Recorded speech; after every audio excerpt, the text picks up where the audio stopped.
प्रेम मूर्ति श्री राधा रानी के परिवारजनों का परिचय। भगवती योग माया साक्षात गोलोक धाम को ही ब्रज प्रदेश के रूप में इस धराधाम पर प्रकट करती हैं। 84 कोस में फैले ब्रजमंडल के अधिपति महाराज महीभानु जी थे। बरसाना अर्थात वृषभानुपुर इनकी राजधानी थी। उन दिनों यह प्रथा थी, जिनके पास 9 लाख गायें होती थीं, उसको नंद की उपाधि दी जाती थी, और जिसके पास 11 लाख से अधिक गायें होती थीं, वह वृषभानु की उपाधि पाता था। इस प्रकार ब्रज 84 कोस की परिधि में कई नंद व वृषभानु थे। सभी नंदों व वृषभानुओं के एक छत्र राजा श्री राधा रानी के दादा श्री महीभानु जी थे।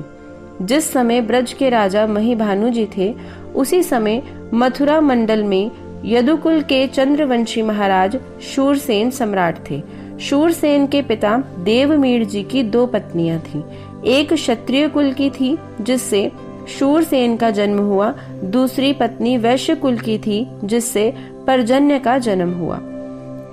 शूरसेन के पुत्र वसुदेव जी एवं पर्जन्य के पुत्र नंद बाबा हुए। नंद जी व वसुदेव जी दोनों के एक ही दादा देवमीर जी थे। रिश्ते में दोनों भाई भाई थे। बरसाना के राजा महीभानु अर्थात राधा रानी के दादाजी एवं महाराज शूरसेन अर्थात कृष्ण के दादाजी की प्रगाढ़ मित्रता थी।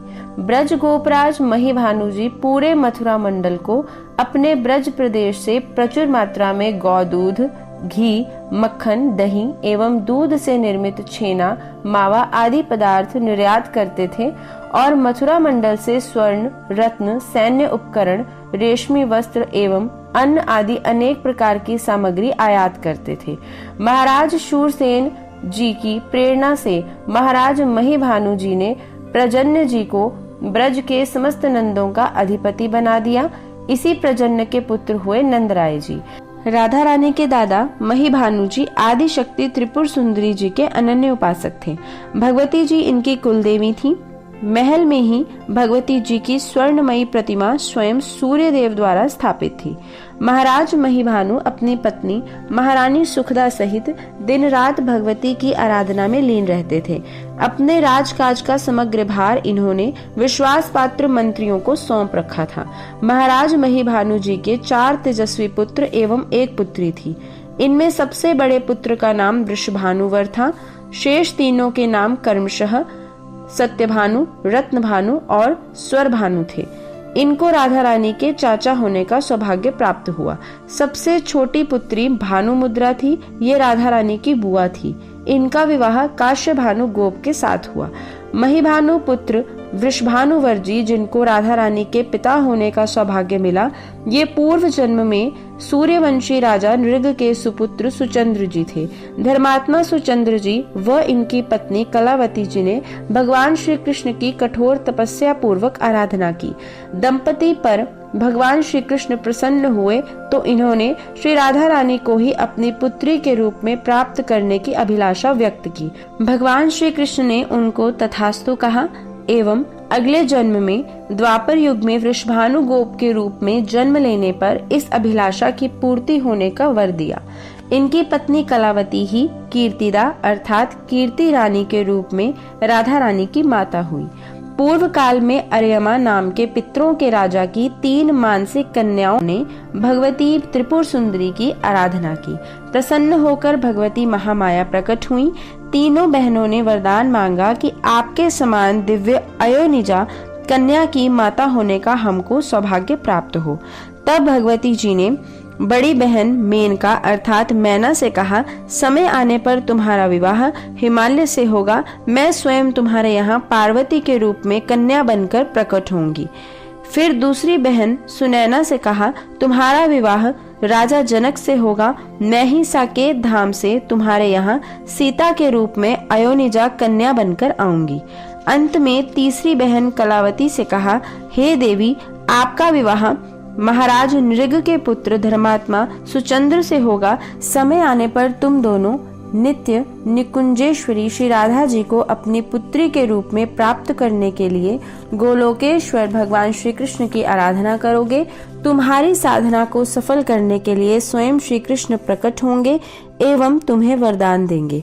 उस वरदान के फलस्वरूप तुम्हारे पति महाराज सुचंद्र तो वृषभानुपुर बरसाना के राजा महीभानु के घर महारानी सुखदा की कोख से वृषभानु वर के रूप में जन्म लेंगे एवं तुम रावल में गोप राज बिंदु के घर यज्ञ कन्या के रूप में यज्ञ अग्नि से प्रकट होकर महारानी मोक्षदा अर्थात मुखरा की गोद को धन्य करोगी।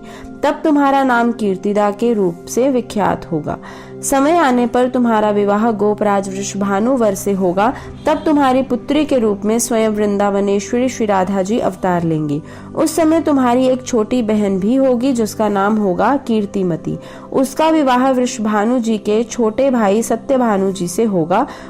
उनके यहाँ भी एक कन्या होगी जिसका नाम होगा कुंदवल्ली अर्थात कुंदप्रिया। वह तुम्हारी पुत्री श्री राधा को प्राणों से भी बढ़कर प्रेम करेगी। उनका समस्त जीवन श्री राधा पर ही न्यौछावर रहेगा। सूर्यपुत्री श्री यमुना जी के पश्चिम तट पर मथुरा नगरी व मथुरा से 12 किलोमीटर की दूरी पर यमुना के उस पार पूर्व तट पर गोकुल गांव बसा है।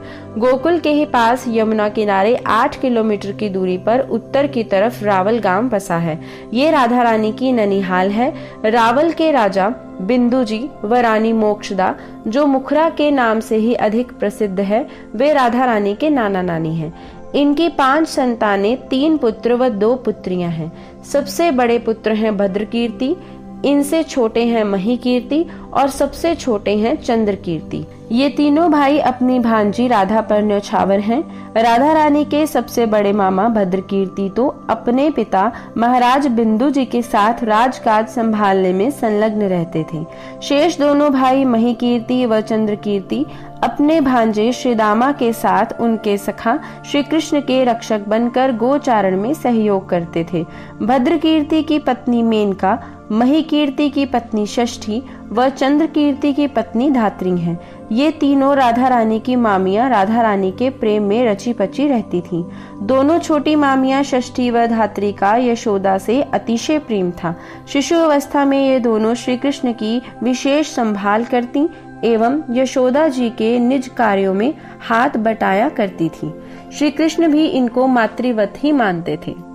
राधा रानी की छोटी बहन मंजू श्यामा जी थी, जिनका दूसरा नाम अनंग मंजरी था। छोटे भाई का नाम श्रीदामा था, जो श्री कृष्ण की सखा मंडली में मुख्य था। राधा एवं कृष्ण के दादा दादी से लेकर कृष्ण पुत्र प्रद्युम्न एवं पौत्र अनिरुद्ध तक जितने भी राधा कृष्ण के पारिवारिक जन हैं, इनमें किसी के भी शरीर पंच तत्व के नहीं थे। सभी चिन्मय थे, क्योंकि चिन्मय शरीर के बिना राधा माधव की प्रकट लीला में प्रेम सेवा का अधिकार प्राप्त नहीं होता। यह चिन्मयत्व शूरसेन, प्रजन्य, महीभानु एवं बिंदु से प्रारंभ हुआ और यह चिन्मयत्व भगवान श्री कृष्ण के पौत्र अनिरुद्ध तक रहा। इन 5 पीढ़ियों से पहले व बाद के सभी पंच तत्व देहधारी ही थे। जैसे भगवती राधा रानी एवं भगवान श्री कृष्ण चिन्मय हैं, वहाँ जड़ सत्ता लेश मात्र भी नहीं है। चिदानंदमय देह तुम्हारी विगत विकार जान अधिकारी। ठीक वैसे ही श्री राधा रानी के नाना नानी, मौसा मौसी एवं मामा मामियां सभी विशुद्ध चिन्मय प्रेममय हैं। हम लोगों की तरह इनका देह प्राकृत रक्त मांसमय नहीं है, ना ही ये ब्रह्मा की सृष्टि के अंतर्गत आते हैं। श्री वृषभानु जी, उनके पिता महीभानु जी एवं महारानी सुखदा जी सभी अप्राकृत सृष्टि ही हैं। ये सदैव ध्यान रहे कि ब्रज में उत्पन्न होने वाला लीला पात्र एक जीव भी, चाहे वो कोई कीट पतंग ही क्यों ना हो, कर्मजन्य प्रारब्ध भोगने वाला कोई साधारण जीव नहीं है। ये सभी राधा कृष्ण के लीला पात्र भाव शरीरधारी हैं, प्रेममय ही हैं। ये सभी लीला पात्र आज से लगभग 5000 वर्ष पूर्व भगवत कृपा पात्र करके इनकी प्रेममय लीला में अवतरित हुए। यह पूर्ण रहस्य कुछ अंश में कभी आने वाले लेखों में